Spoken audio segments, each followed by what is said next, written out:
Бирдеке деселе 23 сантиметр деп чыгып алсыңар да, 23 сантиметрди эмне көтүңөргө тыгасыңарбы же тумар кылып тагасыңарбы? Илгертен эле кой жеп келгенбиз, ошо кой менен эле жүрө бербейлиби? Каяктагы жалгандарды айтып, миллион доллар деп. Миллион долларды реально жашоодочу алдыңа алып келип туруп койсочу, жаныңдагы жакын досуңа кошуп сатасың, чын-чынына келгендечи, анча акчаны жетатан кармап көргөн эмес, билет, гедай.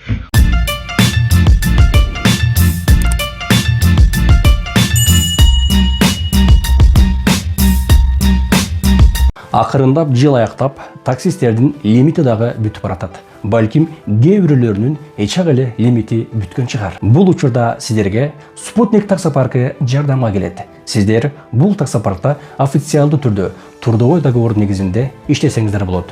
Таксиге керектүү бүт документтерге жардам берет. Миң уккандан көрө бир көргөн жакшы. Алдыдагы телефон номерлерге байланышсаңыздар, баса бул таксопарк өзүбүздүн кыргыз мекендештерибиздики. Сыймык деген досубуз сыймыктануу менен сиздерге өзү кызмат кылат.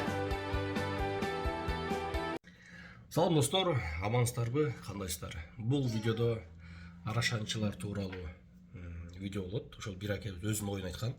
Туугандар, мындай да, ал аке өзүнүн комментарийлеринде анча-мынча адамдар негатив жазгандар бар да. Бирок ар бир адам өзүнүн оюн толук айткан укуусу бар да. Ошол сыяктуу эле бул аке өзүнүн оюн мындай жеткирип койгон да. Мага да кызык болчу да. Арашан миллион доллар болду, 500 миң долларга сатылды, 400 миң долларга сатылды десе мен таң калып атам. Кандай кой экен? Бир кой менен целый 5-6 той өткүзсө болобу депчи. Мисалы үчүн бир той арашан бир той кой, мисалы үчүн соем десең, бир арашан кой жетпейт да. По-любому 5-6 тойдон союшуң керек, чоң той болсаң. Ошол сыяктуу мен деле ойлонор болчумун. Эмнеге кымбат деп. Анан бул аке айтат, кулагы чоң десеңер, кулагыңды бир жериңерге тыгасыңар депчи. Достор, видеону да конца көрүңүздөр. Ошол акебиздин видеосун коюп, азыр вообще интернет жаратат бул акебиз.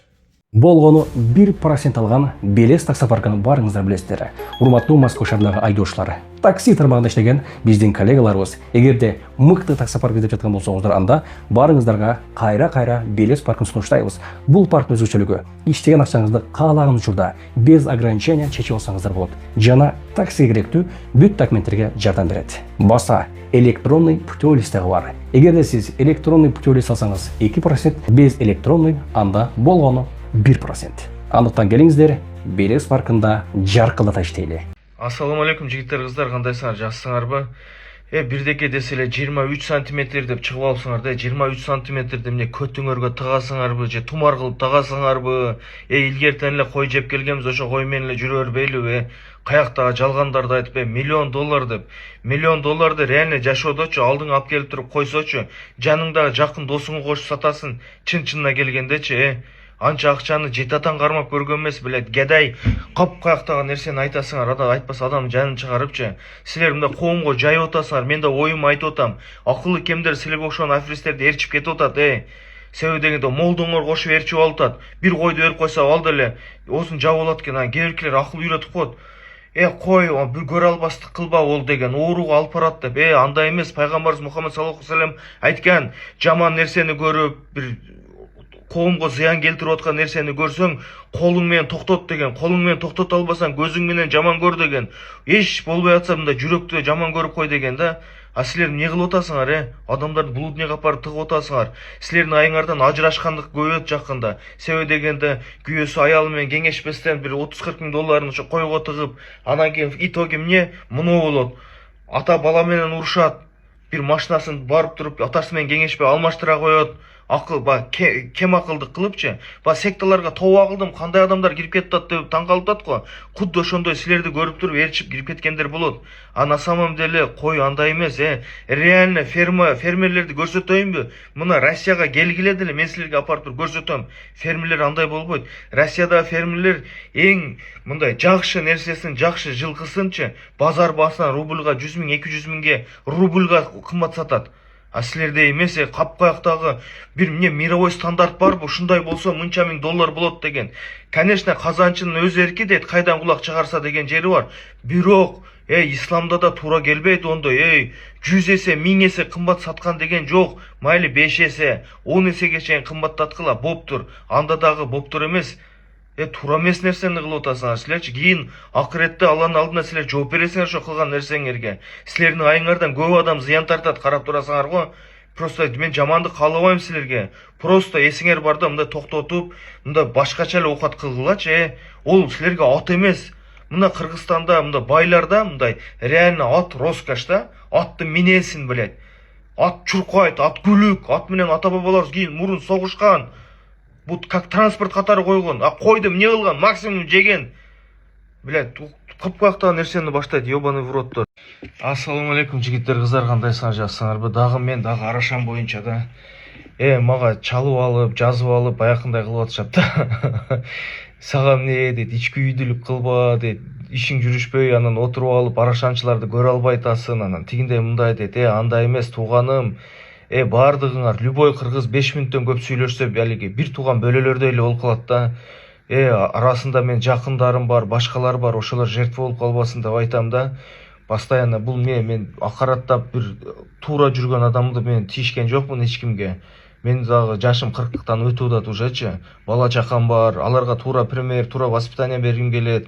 Анан алдамчылык кылып, кантип алдамчылык кылып ошону сатып алып бирөөгөчү 100 эсе кымбат сатып алып туруп ошол акчаны алып келип балдарыңарга берип атасыңар. Мисал катары айтайын, мына Ташматтын кою болсо 50 000 сом, Эшматтыки боло турган болсо аныкы 50 000 доллар. Эмнеге дегенде тиги Медина экен да. Бирөөсү эле мына бүгүн Инстаграмдан көрүп калдым. Мага жөнөтүп атышат. Арашан баккандар дейт, телефонуңар менен тартып, мындай реклама кылсаңар кымбат сатасыңар. Болбосо Медина болбосоңор реклама кылбасаңар дейт, базар баасына сатасыңар дейт. Бул жалган да, туурабы? Бир аксакал чыкты мага. Мына чүй жактан экен, ошол айтат, 8 козуму дейт, бир жашка жакындап калган ургачы козуларымды 28 000 сомдон багылып алып кетишти дейт. Береке кыл, базар жок, баарын беришти дейт. Бирок дейт, бир выставкага алып барды, кайсы выставка экенин айтпай эле коеюн дейт. Ошол выставкада дейт, Кинг-Конгдун баласы, тигинин баласы, бунун кызы, внучкасы, тигиндей мындай деп туруп 7-8 000 доллардан сатып атат дейт да. Ошого дейт, мен шериктеш болуп калбаймбы деп Кудайдан тооба кылып кечирим сурадым дейт да. Мындай айтпайсызбы десем, мен айылдаштары, мен жашым бир топко барып калган, зачем кереги бар дейт да, просто сага айтып атам дейт да. Ушундай булар алдайт экен, ошондо мен түшүндүм булардын алдаганын дейт да. Жигиттер, койгула, тооба кылдым. Бир кыргыз алдап атасыңар, ошо тууганыңар, ол вообще туура эмес да. Анан ошол акчаны кантип үйүңөргө алып келип жеп атасыңар. Адамга арам сиңет го, алдамчылык менен акча табып баштайсың го. Арам сиңип баштагандачы, мына бетиң чымырабай калат экен да.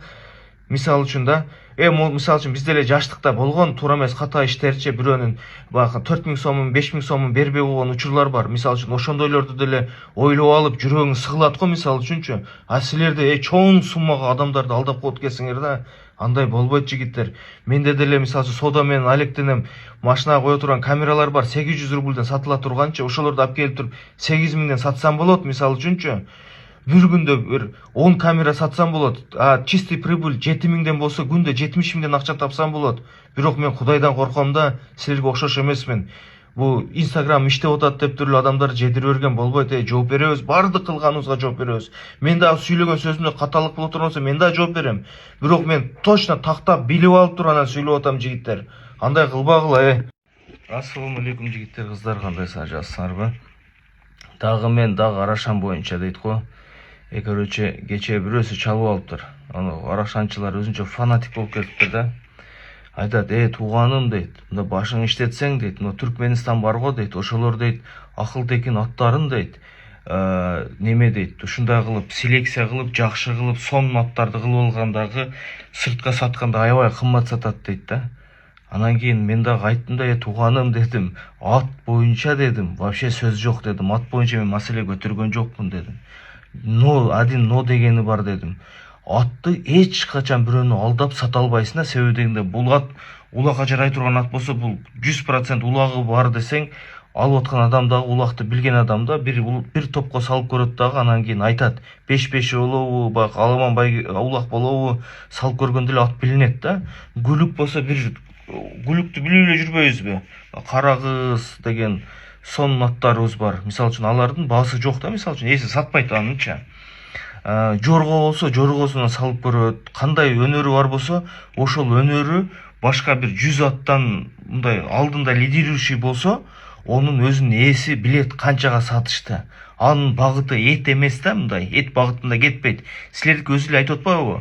Багындай эт багытында эле болупчу. Анан кийин Түркменистандан эркек атты эч качан сатып ала албайсың. Ал жерде кастрировать этип туруп анан кийин берет. Ургачысын дагы туубай турган кылып туруп сатат экен да. Ошондой жолдору бар да.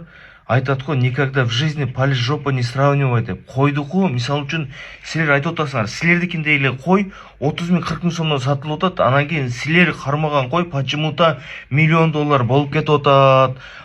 Мындай жөнөкөй көз менен караганда бардыгы эле бирдей. Бирдеке десе кулагы 23 сантиметр дейсиң. Мен любой менен спор ойнойм. Базарга барып туруп, эттин баасында ошо кулагы 20 сантиметрден өйдө, куду силердикиндей экстерьер дейсиңер го, костяк дейсиңер. Өзүнүн дене түзүлүшүнө жараша бул немелери бар да, мындай сөйөктөрү ошого карап мындай жайгашкан да. Ал любой эле койду о пастбищага жайлоого алып чыкпастан массаж кылып, жууп, тарап баксаң, любой эле мындай борпоң болуп, сонун болуп туруп чоңоет да. Ушуну мен силерге түшүндүрө албадым да. Анан мен өз оюмду айтып атам. Түшүнбөгөн адамдар үйлөрүн сатып жүрөт экен. Анан силерде группа бар экен. Группаңарга кошулуш платный экен, делегация короого келсе платный экен. Бар жоңор эле жалган болуп атпайбы? Бар жоңор эле барып акчага талкалап атпайбы?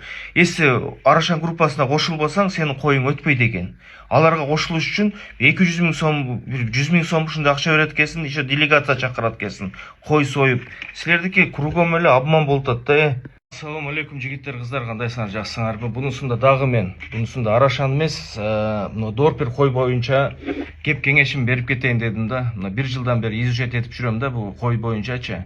Бул аябай сонун кой. Мисалы үчүн Арашанды жаман көрөсүң, жамандаба дейт. Жаман көрбөйм. Арашан деле сонун, сулуу, сонун кой экен, көрктүүчү. Бирок баасы жөндүү болуш керек да. Мен ошо баасына келгенде эле селекционерлер ишти кылып атат, ортодон посредниктер кирип туруп, муногу хайп жасашып, ол жерден акча жасап кетип атышат, элдерди алдап коюп атышат. Ошол маселени мен көтөрүп атам да. Бул туура эмес багытта баратасыңар жигиттер депти, жап-жаш балдар 6 ай эле койго аралашып алып туруп, анан селекционер болуп чыгып атат да. 20 жылдан бери ол койду селекция кылып, чоңойтуп, ошондой көрккө чыгарып келген адамдар ал жерде копейка не зарабатывает да, если честно.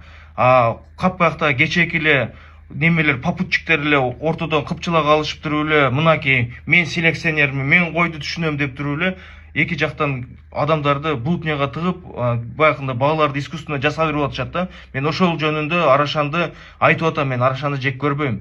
Мына эт багытында кой кылам десеңер, мына Россиядан эле Дорперди алып кеткиле, Европадан, Австралиядан издегендин кереги жок. Бул жерде живой весин 400 рубльдан сатат. Если выборочно тандап алам дей турган болсоңор, 550-600 рубльдан тандап алат экенсиңер. Среднем бирөөсү 45 000, 50 000 рубльга айланып калат экен. Жакшы сонун кочкорлору 100 000, 150 000 рубль болот экен. Бизде 5-6 000 доллардан сатып атышат да анычы. Ушул жерден 100 башты алып кеткиле, 1,5 жылда актайт. Бир коюң 4 козу берет жылына. Анын 4 айында живой веси 50-ден 55 килограммга чейин болот экен, без откормки. Просто чөбүн эле убагында берип турсаңарчы, аны выход мясасы 65-70% болот экен. Ошону баккыла. Мисалы үчүн базарга алып чыксаңарда силердики биринчи сорттогу эт болот. Себеби дегенде майы проценти аз болот, куйругу жок болот, таза эт болот, алчы. Жыты жок болот. Жүнүн кыркпайсыңар. Расходу аз болот. Анча-мынча ору менен ору бербейт. Чөптүн любой түрүн жейт экен, алчы. Мисалы үчүн. Ошону баккыла, мисалы үчүн. Ар бир областта ошондой Дорпер баккандан бир 10дон эле фермер боло турган болсочу, биздин эт боюнча маселебиз чечилет да, чын-чынына келгенде. Анан кийин бул жерде, анан кийин кочкорду койго неме баягындай научно выбрать этип берет экен, канын алып, бунун генетикасы буга туура келеби, келбейби деп туруп, ошондой кылып туруп кочкорлорун выбрать этип, өздөрү 1 айлык сопровождениясы менен кылып берет. Анан кийин ондой бирөөсүн 10 000 доллар, 20 000 долларга албайсыңар, 500-600 доллардан среднем аласыңар. 100дү кылсаңар 1 жылда, 1,5 жылда актайт өзүнүн баасынчы. Айыл өкмөттөргө жакшы проект жазып туруп кайрылсаңар, 1 жылда 30 тонна, 40 тонна эт өндүрөм деп атат деп. Жайыт маселесин, наркы берки майда чүйдөңөрдү чечип берет полностьючу. Мына ушундай ферма кылгыла, мына сонун болот да, маселе жок.